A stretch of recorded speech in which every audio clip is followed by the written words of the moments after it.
Hello everyone, and thank you for joining us. Proper signaling is important at all levels of the game.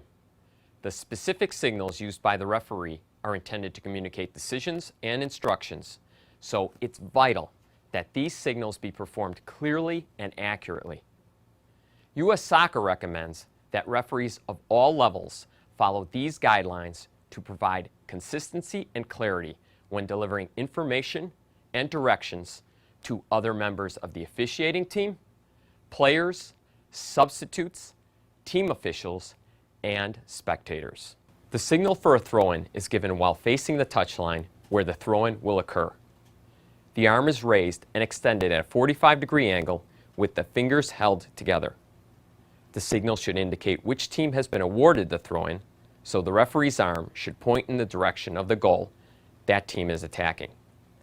Once possession of the ball for the restart is established and understood by the players, the referee's arm is lowered. The signal for a direct free kick is the same as for a throw-in. Its purpose is to establish which team has possession of the ball for the restart, and accordingly, once this is understood by the players, the arm is lowered. The arm is raised and extended at a 45-degree angle with the fingers held together. The signal for an indirect free kick starts with establishing which team has possession. This is done by first giving the same arm signal as for a direct free kick. As soon as possession has been established, then the referee gives a separate signal to indicate that the free kick will be indirect rather than direct. The law requires that the indirect free kick signal be held from when the ball is kicked until the ball contacts another player or play is stopped for some other reason, at which point the signal is lowered. The signal itself consists of the arm held straight upward with the fingers held together. The arm used for the signal should not be the one in which the whistle is held.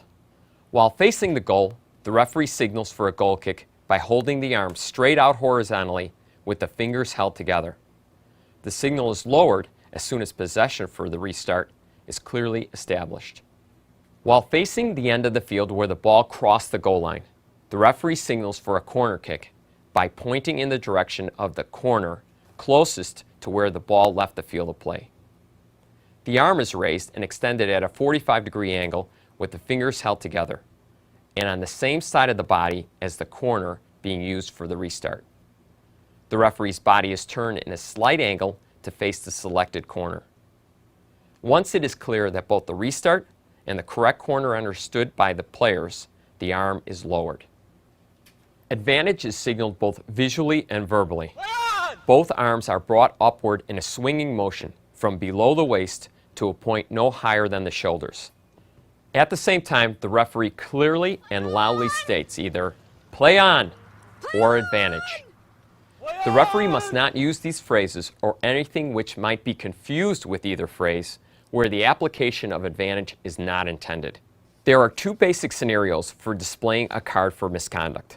The standard approach is to collect information from the player to be carded, and then, while standing at least an arm's length away, to raise an arm straight upward while holding the card by the thumb and one or more fingers so that the card is clearly visible.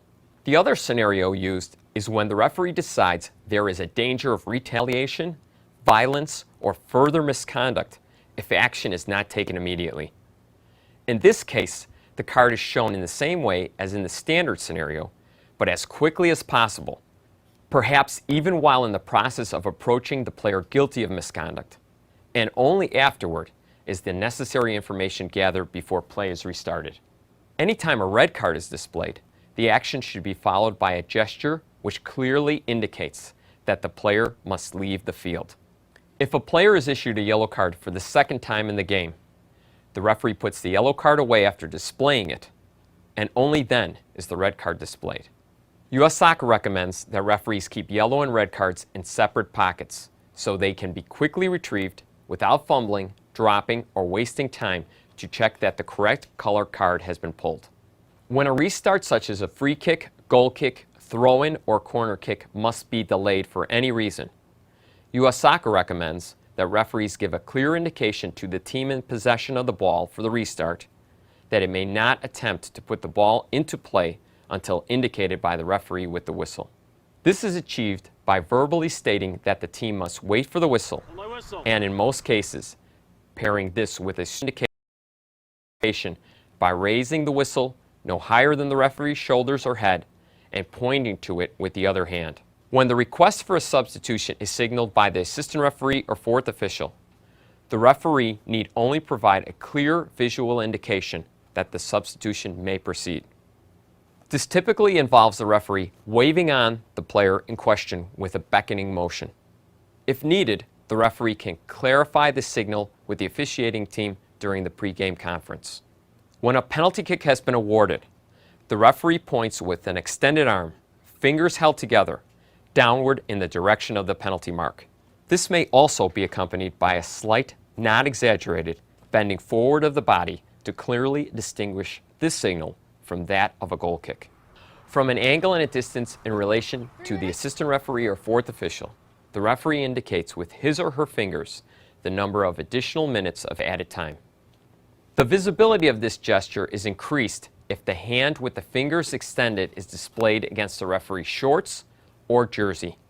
The message is additionally confirmed by verbalizing the number of minutes while making eye contact with the assistant referee or fourth official. The signal for a goal is for the referee to turn and point upfield towards the center mark. Before signaling, the referee's attention should remain focused on the area in front of the goal to observe player reactions. Next, the referee should make eye contact with each member of the officiating team, specifically with the lead assistant referee, to ensure that no infractions have taken place. Once this has been completed, the referee should signal accordingly.